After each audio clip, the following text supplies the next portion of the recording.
Okay guys, Assalamualaikum. Selamat petang.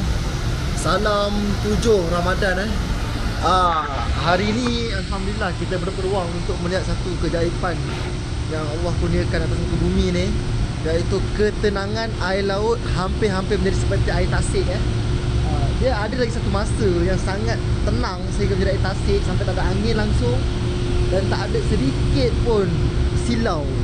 Itu memang cantik lah. Cuma yang ni, rezeki kita hari ni, kita jumpa satu panas yang sangat panas. Kita boleh tengok, kita share. Korang tengok reflect daripada air laut tu membuatkan jadi macam cermin tau. Panas sangat ni. Memang bahang, muka memang bahang. Nampak So benda ni orang cakap adalah dalam 2-3 hari jadi macam ni. Lepas tu akan jadi ribut lah.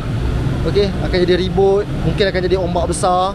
Kalau boleh zoom, nampak bawah ikan nampak ikan.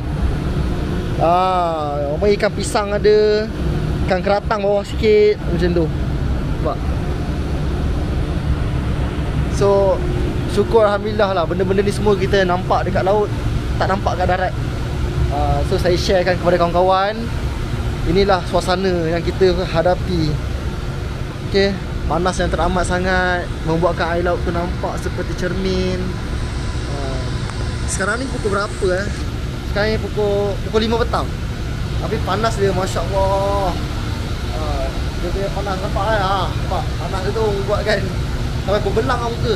Kena pakai mask. Okay, so mungkin lah lagi 2-3 hari kena ribut ni. Kita tengoklah fokus macam mana. Kalau ada rezeki nanti kita update lagi kawan-kawan.